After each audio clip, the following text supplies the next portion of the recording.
오늘은 성령 강림은 네 번째 주일이며 맥주감사 주일로 드리는 감사 주일입니다.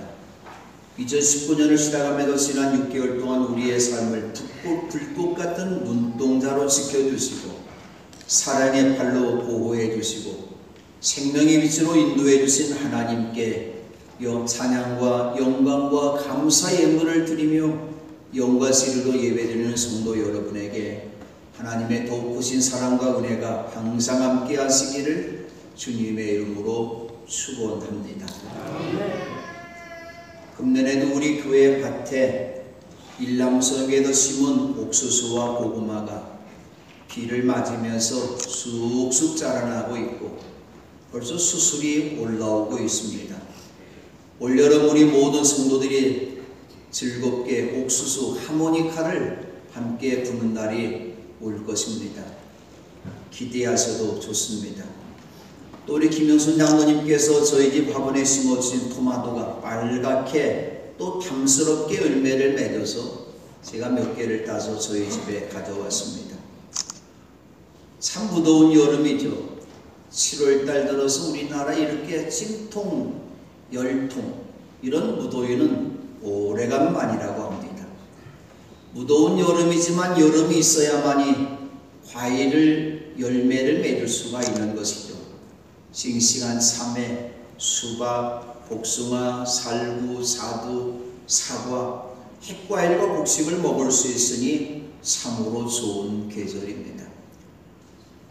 제가 망고를 동남아 가서 몇 번 먹고 우리 케냐에 가서 우리 임자천 선교사님 계신 거기 가서 이제 애플, 망고를 먹으면서부터는 이 망고 맛이 좋더라고요.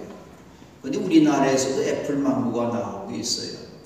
제주도에서 애플 망고가 나오고 있는데 엊그제 우리 며느리가 제주도 여행 갔다가 시아버님 망고를 좋아하신다고 그 비싼 망고를 몇 개 사와서 어제 저녁에 참 맛있게 먹었습니다. 어쨌든 더위가 있어야 열매를 맺게 되는 것이죠. 또 지난주에 우리 여성교회에서 보리쌀을 판매하는 걸 보면서 맥주절이 가까이 왔구나. 벌써 보리 농사를 지었다는 것이죠. 오늘 맥주감사 주일입니다. 맥주절을 지키라는 것은 사람이 만든 절기가 아니라 하나님께서 세우신 절기입니다. 너희는 너희가 애써서 밭에 씨를 뿌려서 거둔 곡식의 첫 열매로 맥주절을 지켜야 한다 말씀합니다. 맥주는 말 그대로 보리가 익어가는 계절입니다.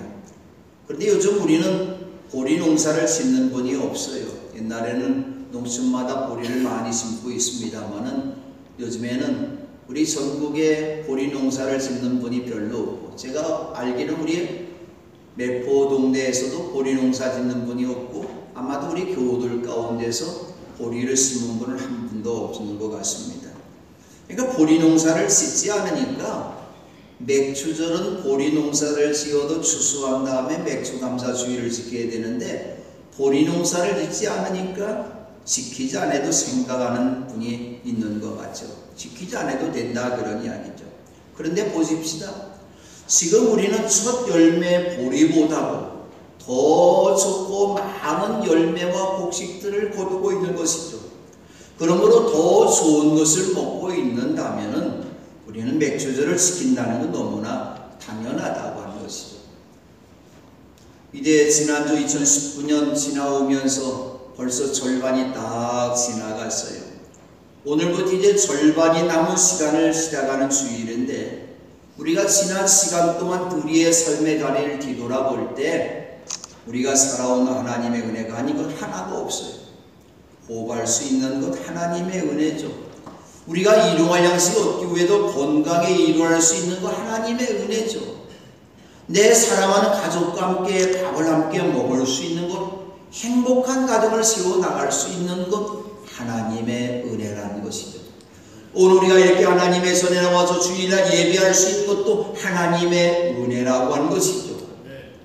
이 세상의 모든 식물들과 열매를 맺는 나무들은 작은 씨앗으로부터 시작합니다. 오늘 성경에 보니까 겨자씨가 씨 가운데도 가장 작다 근데 겨자씨보다도 더 작은 씨들이 어쨌든 많이 있더라고요. 근데 작은 겨자씨가 자라나면서 그 나무를 이루어 간다고 한 것이죠. 어쨌든 세상에 있는 모든 것들은 작은 씨앗으로부터 출발해서 씨앗을 심은 대로 열매를 거두게 된다, 그런 이야기죠. 오래전 나훈아라고 하는 유명한 가수가 이런 노래를 불렀어요. 사랑이 무엇냐고 물으신다면 눈물의 씨앗이라고 말하겠어요. 저는 이 노래를 이렇게 바꿔 말하고 싶습니다. 사랑이 무엇냐고 물으신다면 행복의 씨앗이라고 말하겠어요. 금년에 우리 교회 피복 행복한 가정을 세우는 교회인데, 행복한 가정을 세우기 위해서는 우리가 사랑의 씨앗을 심어야 되는 것이죠. 이 씨앗이 무엇일까요? 우리에게는 십자가의 사랑입니다. 왜 십자가일까요? 우리는 하나님을 사랑하고 옆으로는 내 이웃을 사랑하는 것만이 십자가의 사랑이라고 한 것이죠. 그래서 바울 사도도 갈라디아 교회를 향해서 사람은 무엇을 심든지 심은 대로 거둘 것입니다. 내가 심은 대로 거둔다는 것이죠. 오늘의 말씀은 나병한 10사람 가운데서 육신과 영혼 모두 구원함을 받은 사람, 구원의 열매를 맺은 사람이 나오고 있는데, 그가 구원의 열매를 맺을 수 있었던 것은 그는 구원의 씨앗을 심었기 때문입니다. 그럼 그가 거둔 열매, 구원의 열매를 맺었는데 그가 심은 씨앗이 무엇일까요? 첫 번째로 구원의 주님이 되시는 예수님을 만남이 구원의 씨앗입니다. 우린 일생 사람과의 만남에도 시작하고 만남으로 끝을 맺고 있는 것이죠. 여러분 지금 누구를 만나고 있습니까? 정태봉 시인이 지은 만남이라는 아름다운 시이죠. 가장 잘못된 만남은 생선가시와 같은 만남이다. 만날수록 피린내가 묻어보니까. 가장 조심해야 할 만남은 꽃송이와 같은 만남이다. 비어있을 때는 환호하다가 시들면 버리니까. 가장 비참한 만남은 건전지와 같은 만남이다. 힘이 있을 때는 간수하고 힘이 다 닳았을 때는 던져버리니까. 가장 시간이 아까운 만남은 지우개와 같은 만남이다. 금방의 만남이 순식간에 지워져 버리니까. 가장 아름다운 만남은 손수건 같은 만남이다. 힘이 들 때는 땀을 닦아주고 슬플 때는 눈물을 닦아주니까. 그리고 그 시인은 물음을 담아서 이렇게 시를 끝내고 있습니다. 당신은 지금 어떤 만남을 가지고 있습니까? 우리 매복의 모든 성도들은 부모님과 자녀 간의 만남이 따뜻한 손수건 같은 사랑의 만남이 되어서 존경의 만남이 되시기 바랍니다. 아멘. 남편과 아내의 만남이 이상 최고의 따뜻한 사랑을 나누는 손수건 같은 좋은 만남이 되시기 바랍니다. 아멘. 우리 성도들과 여러분이 만나는 모든 친구들과의 만남도 따뜻하고 좋은 손수건 같은 만남이 되시기 바랍니다. 우리 서로 옆 사람과 인사 나누시면서 오늘 교회 참 잘 나오셨습니다. 우리 한번 인사도 나누겠습니다. 손수건 같은 만남이 되십시다. 근데 사람들이 만남을 좋아해야 되는데, 처음 만나면 좋았는데 싫어지는 만남이 있어요. 남자와 여자가 만나서 사랑하고 결혼하고 자녀까지 낳고 살다가도 미워지고 헤어지면서 평생 원수가 되고 있는 것이죠. 여기 인생 최고의 만남이 있습니다. 트럼프 대통령 만나면 기분이 좋을 것 같아요. 아무리 문재인 대통령 어쩌고저쩌고 한다 할지 대통령이 만나면 아마도 좋은지 모르겠어요.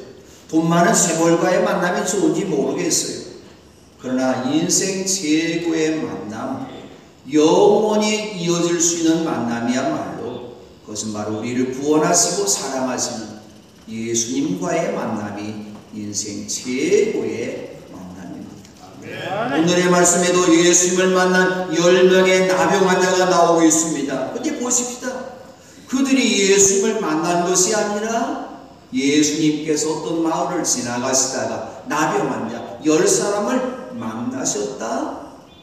기독교 복음은 바로 여기 있는 것이죠. 나병 환자가 예수님을 만난 것이 아니라 예수님을 만나신 이후에서 그들 곁으로 찾아오셨던 것이죠. 갈릴리 호수에서 고기나 잡던 시몬을 예수님이 만나 주셔서 사람을 낳는 어부가 되게 하셨어요. 베다니 막달라 마리아는 7 귀신까지 들렸던 여자였는데 예수님께서 그를 만나주시고 병을 고쳐주시고 그의 헌신을 통해서 그를 일생 기념비적인 여자로 세워주셨던 것이죠. 사람들은 손가락질나 맞던 여리고의 삭개오가 뽕나무에 올라갔는데 예수님께서 그를 만나주셔서 아브라함의 사손되게 하셨습니다. 38년 동안, 그것도 1년도 아니고 2년도 아니고 38년 동안 베데스다 연못에서 절망 중에 누워있는데 예수님께서 그를 만나주셔서 치유의 은혜를 주셨어요. 사마리아 수가성에 살고 있었던 이 여자는 남편을 5명이나 바꿔치기 하고 지금 살고 있는 남편과 함께 살고 있음에도 불구하고 인생의 목마름 속에 있었는데 예수님께서 그 여자를 만나 주셔서 영원히 목마르지 않는 물을 마시게 했던 것이죠. 복음이 바로 여기에 있습니다. 내가 예수님을 만나려고 찾아나선 것이 아니라 예수님께서 나를 만나주시려고 내 곁에 오신 것입니다. 하나님이 나를 만나주시려고 하나님의 거룩한 어쩌면 버리시고 육신의 몸을 입으시고 종의 몸으로 오늘 이 땅에 오셔서 나를 만나주신 것이죠. 노사이에 부른 만남의 노래처럼 우연이 아니죠. 하나님의 섭리하심과 계획이라고 하는 것이죠. 거룩한 하나님 오늘도 나를 만나주시려고 내 곁에 오셨다는 건 우리에게는 최고의 영광입니다. 여러분은 영광스러운 사람입니다. 하나님이 나를 만나주시려고 육신의 몸을 입으시고 예수님이 내 곁에 오셨다. 이거보다 더 큰 영광이 어디에 있습니까? 내 곁에 오신 예수님만 바라볼 수 있는 여러분 되시기 바랍니다. 두 번째로 구원의 주님이 되시는 예수님께 소리 높여 구하는 것이 구원의 씨앗입니다. 유대인들은 나병 환자들은 하나님의 저주를 받은 사람으로 생각했어요. 오늘 나병이라고 하는 전염병이 있습니다. 그래서 그들은 마을에서 함께 살 수 없었는데 유대인들 생각 속에는 저주받은 사람과 한 마을에 살 수 없다 그런 이야기입니다. 그래서 마을에 나병 환자들이 들어오게 하면 돌을 던져서 그에게 상처를 줘도 그가 죽는다 할지라도 그건 죄가 되지 않았어요. 하나님의 저주받은 사람들과 함께 살 수 없었다 그런 이야기죠. 우리나라에도 소록도에서도 많은 나병 환자들이 살았던 것처럼 어쩌면 그들은 가정을 떠나고 사회를 떠나서 마을 밖에서 살아야 되는 것이죠. 어쩌면 그들은 절망과 죽음의 항해에 나선 배에 올랐던 사람이라고 한 것이죠.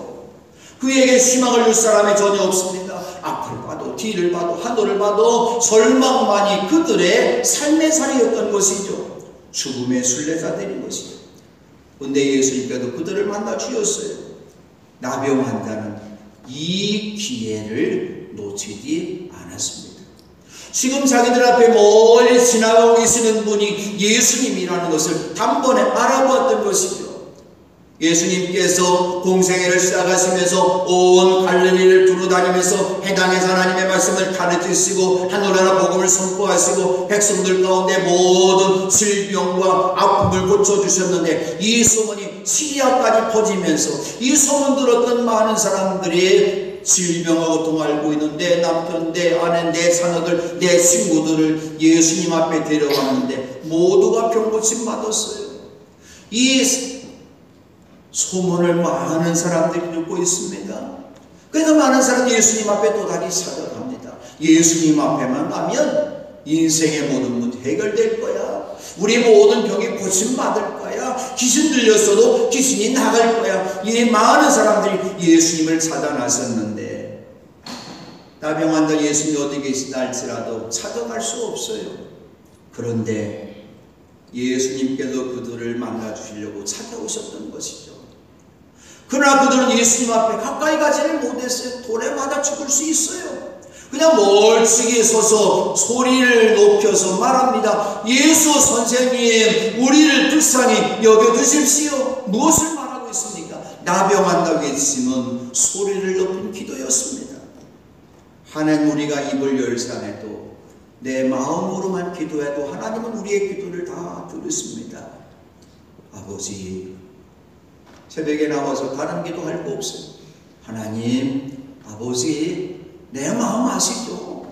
작은 목소리로 기도해도 하나님은 우리의 마음의 소원을 다 알고 이루어주신다는 것이죠. 근데 이 사람은 왜 소리를 높여서 이렇게 간구했을까요? 내가 가지고 있는 문제가 답답하니까 물에 빠진 사람이 사람 살려주세요, 그렇게 하지 않을 거예요. 사람 살려달라고 있는 소리로 다 내서 큰 소리 지를 것입니다. 예수님께서는 이 나병한 너들의 소리를 들으시고 그들을 향해서 더 가까이 오시며 병을 고쳐주시기 원하시는 것이죠. 때로 살다 보니 여러분의 삶에도 어둡고 답답합니까? 주님 앞에 간절히 부르짖어 기도하는 여러분 되시기 바랍니다. 오늘 예수님은 여러분이 어떤 기도를 하는지 기도하는 진솔한 모습을 보고 계신다는 것이에요. 세 번째로 구원의 주님이 되시는 예수님의 말씀을 믿고 순종하는 것이 구원의 씨앗입니다. 예수님께서는 소리 높여 간구하는 그들에게 말씀합니다. 가서 제사장들에게 너희 몸을 보여라. 이 말씀은 생명의 말씀이었어요. 이스라엘 나라의 제사장들은 의사는 아니었어요. 그러나 그 사람이 병이 있는지 없는지 진찰해주는 진찰하는 사람과 같던 것이죠. 그래서 사람들의 병의 유무를 살펴서 악성 피부병이나 나병에 걸려있으면 이 사람 부정합니다. 제사장이 한번 선언만 하면 그 시간부터는 신박하도록 마을 바깥 나가 살아야 될 것이죠. 근데 그가 어느 날 좋은 약을 먹었는지 혹은 또 사연으로 치유됐는지 어쨌든 잘 병이 나았는지 자기가 병이 나았다는 것을 보았을 때 자기 마음대로 마을에 들어온 것이 아니라 제사장 앞에 가서 제 병 나았는지 한번 진단 좀 해주세요. 그리고 제사장이 진단해 보면서 이 사람 몸을 하나 쭉 잘 살핀 다음에 확인한 다음에 이 사람 정하게 되었습니다. 깨끗하게 되었습니다. 확인해주면 다시 가정과 사회에 들어가서 살 수 있다는 것이죠. 예수님께서 그들을 불쌍히 여기시면서 그들의 간구를 들으시고 가서 제사장들에게 너희 몸을 보이라고 말씀하신 까닭이 바로 이런 까닭이죠. 이 말씀을 듣는 제사장들은, 이 말씀을 듣는 이 나병한 자들은 제사에 달려갑니다. 이 나병한들의 믿음을 보십시다. 어쩌면 우리들보다도 큰 믿음입니다. 자기 몸이 지금 나았는지 안 나았는지도 모르는데 제사장들에게 달려가라고 하는 그 말씀만 믿고 아멘하고도 달려가고 있어요. 믿음을 뭐라고 말씀합니까? 믿음은 바라는 것들의 확신이다. 내 병이 고침을 받았다는 확신을 가졌기 때문에 지금 이들은 제사장에게 달려가고 있습니다. 기적이 언제 나타날까요? 예수님의 말씀을 믿고 아멘하고 따르는 사람에게 나타나고 하나님께서는 말씀을 믿고 순종하는 사람에게 치유의 은혜를 주십니다. 그들이 제사장에 달려가는 동안 자신들의 몸이 깨끗하게 되었음을 알았습니다. 바로 하나님은 말씀에 순종하는 사람에게 이런 은혜를 주신다는 것이죠. 그들은 몸이 나은 것을 보고 신바람이 났습니다. 빨리 제사장에게 달려가야지 내 몸이 깨끗하게 되었다는 것을 인정받고 정하다는 선언 듣고 내가 이제 내 가족 만나러 가야지, 내 아내 만나러 가야지. 아마도 그들은 그렇게 하면서 좋아했던 것이죠. 네 번째로 받은 은혜의 하나님께 영광을 돌리고 예수님의 말에 엎드려 감사하는 것이 바로 구원의 씨앗입니다. 10명의 나병 환자 믿음은 놀랍습니다. 어쩌면 우리 모두의 믿음보다도 더욱더 주님의 말씀을 신뢰하는 믿음을 가진 사람입니다. 하나님의 은혜와 그들의 믿음이 만나면서 치유의 역사가 나타났습니다. 그런데 그들 가운데 오직 한 사람만이 자기의 병이 나은 것을 보고 자기에게 정하다고 선언해 줄 제사장에게 달려간 것이 아니라 큰 소리로 하나님께 영광을 돌리며도 되돌아왔다. 보십시다. 우리가 무엇을 간구할 때는 큰 소리로 외쳐 하나님 주세요, 무엇 주세요 많이 열 정도로 간구합니다. 그런데 다 이루어짐을 받았을 때, 응답 받았을 때는 큰 소리로 하나님 앞에 영광 돌려 그러지 않아요. 그런데 오늘 이 사람은 간구할 때도 큰 소리로, 하나님 앞에 영광을 돌릴 때도 큰 소리로 영광을 돌렸다. 그리고 예수님 앞에 돌아와서 예수님 앞에 엎드려서 감사를 드렸다. 우리는 종종 생각합니다. 감사는 물질을 생각하고 있어요. 아니에요. 물질은 가장 작은 일부분이라고 한 것이죠. 천지 만물을 창조한 하나님께서 우리 물질 받고 기뻐하시겠습니까? 그건 일부분이에요. 감사와 찬양이라고 하는 것이죠. 10명의 나병한 예수님을 만나 간구하는 행하는 이 믿음은 구원의 씨앗을 심었습니다. 근데 이 구원의 씨앗이 자라나고 열매를 맺은 사람은 9명이 아니라 1명이었던 것이죠. 왜 그랬을까요? 예수님께서 구원의 씨앗들을 그들에게 뿌려주셨는데 9명의 유대인들의 마음밭은 길가와 같았어요. 구원의 씨앗을 뿌려주셨지만 말씀을 듣고도 깨닫지 못하고 악한 자가 와서 그 마음에 뿌려진 구원의 씨앗을 빼앗아갑니다. 흙이 깊지 않은 돌짝과 같아서 말씀을 듣고 기쁘게 받아들였지만 뿌리가 없기 때문에 오래가지 못하고 말씀 때문에 환난이나 박해가 일어나면 꼭 걸려 넘어지면서 구원의 씨앗이 자라나지 못했어요. 가시덤불이 많은 밭과 같은 그 모습으로 있는 이 사람들은 세상의 음료와 샘물의 유혹의 말씀을 막아서 구원의 은혜를 맺지 못했던 것이, 어쩌면 이 9명은 이 세 종류의 밭에 말씀을 심었던 것입니다. 근데 오직 한 사람 사마리아 사람만은 좋은 땅에 심은 씨앗이었기 때문에 자기의 병이 나은 것을 보고 하나님 앞에 돌아와서 큰 소리로 영광을 돌리면서 예수님의 발 앞에 엎드려 감사를 드렸던 것이죠. 그렇습니다. 하나님께 영광을 돌리는 것과 예수님께 감사를 드리는 것은 구원의 씨앗이 살아나게 하는 아주 귀한 물과 영양분이 된다고 하는 것이죠. 예수님께서 사마리아 사람에게 말씀합니다. 10사람이 깨끗하게 되지 않았느냐? 그런데 9사람은 어디 있느냐? 하나님께 영광을 돌리러 되돌아온 사람은 이 이방 사람 1명밖에 없느냐 말씀하시면서 일어나서 가거라. 내 믿음이 너를 구원하였다. 이 사람의 믿음은 감사하는 믿음입니다. 감사하는 씨앗을 심었던 것입니다.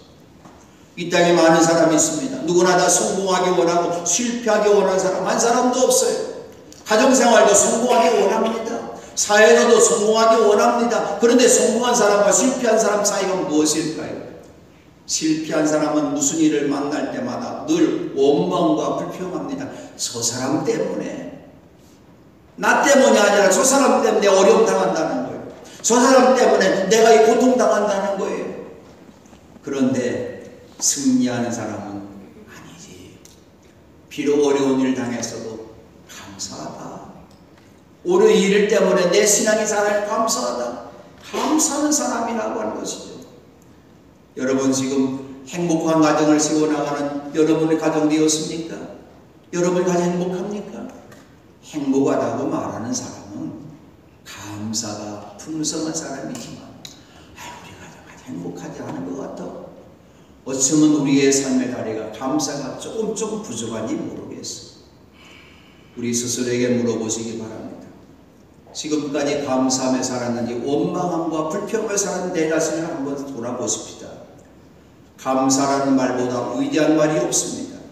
감사는 창조의 언어이고 감사는 축복을 불러오는 언어입니다.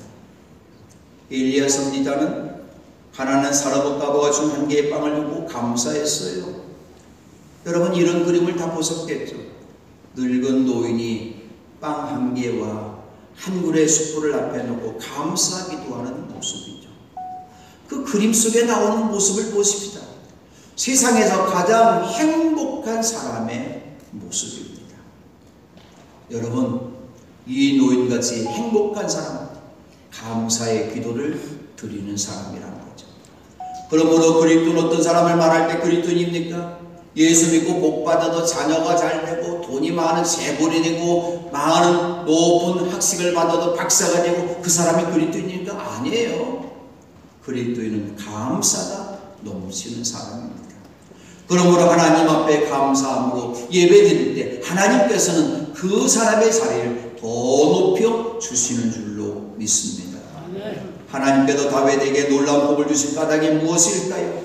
그는 감사와 찬양의 사람이었습니다. 주님, 내가 만민 가운데도 주님께 감사드리며 문나라 가운데서 노래 불러 주님을 찬양하렵니다. 내가 입을 열어서 주님께 거기에 감사드리며 많은 사람이 모인 가운데서 주님을 찬양하렵니다. 시편에 나온 다윗의 모든 시편은 감사와 찬양으로 결론을 맺었어요. 바울 사도도 감사의 제물을 드리라고 말씀합니다. 시와 찬미와 신령한 노래로 서로 화답하며 여러분의 가슴으로 주님께 노래하며 찬송하십시오. 모든 일에 언제나 우리도 예수 그리스도의 이름으로 하나님 아버지께 감사를 드리십시오. 에베소 5장 19절과 20절 말씀입니다. 그러면서 하나님께서 우리 그리스도인들에게 바라는 것이 무엇인가를 이렇게 말씀합니다. 항상 기뻐하십시오. 끊임없이 기도하십시오. 모든 일에 감사하십시오. 이것이 그리스도 예수 안에서 여러분에게 바라시는 하나님의 뜻입니다. 하나님이 우리에게 바라시는 뜻, 바로 나에게 바라시는 뜻. 너 예수 잘 믿어서 복 받아서 부자 되라. 너 박사가 되라. 너 높은 권사 자리에 올라가라. 그렇게 오늘 바울이 말하지 않았어요. 하나님 우리에게 바라시는 것은 무엇일까요? 우리는 항상 기뻐하며 살기를 원하십니다. 항상 오늘 우리가 끊임없이 기도하기를 원하십니다. 모든 일에 감사하기를 원하십니다. 여러분 항상 기뻐하기를 원하십니까? 감사의 사람만 기뻐할 수가 있습니다. 영혼의 호흡이 끊어지 않고 기도하여 풍성한 삶을 누리기 원하십니까? 감사하는 사람만이 끊임없이 기도할 수가 있습니다. 영국 속담에 이런 말이 있어요. 감사는 과거에 주어지는 덕행이 아니라 미래를 살찌게 하는 덕행이다. 여러분의 미래가 잘 되기 원하십니까? 미래를 살찌게 하는 감사가 차고 넘치시기 바랍니다. 우리에서 유명한 설교가 숫보전 목사 이렇게 말씀하였습니다. 촛불을 보고 감사하면 천둥불을 주시고, 천둥불을 보고 감사하면 달빛을 주시고, 달빛을 보고 감사하면 햇빛을 주시고, 햇빛을 보고 감사하면 천국을 주신다. 무엇을 말씀하고 있습니까? 감사하는 사람만 천국에 들어갈 수가 있습니다.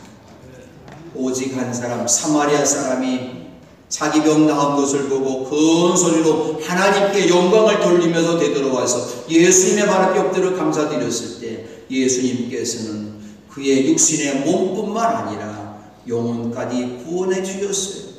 일어나서 가거라. 내 믿음이 너를 구원하였다.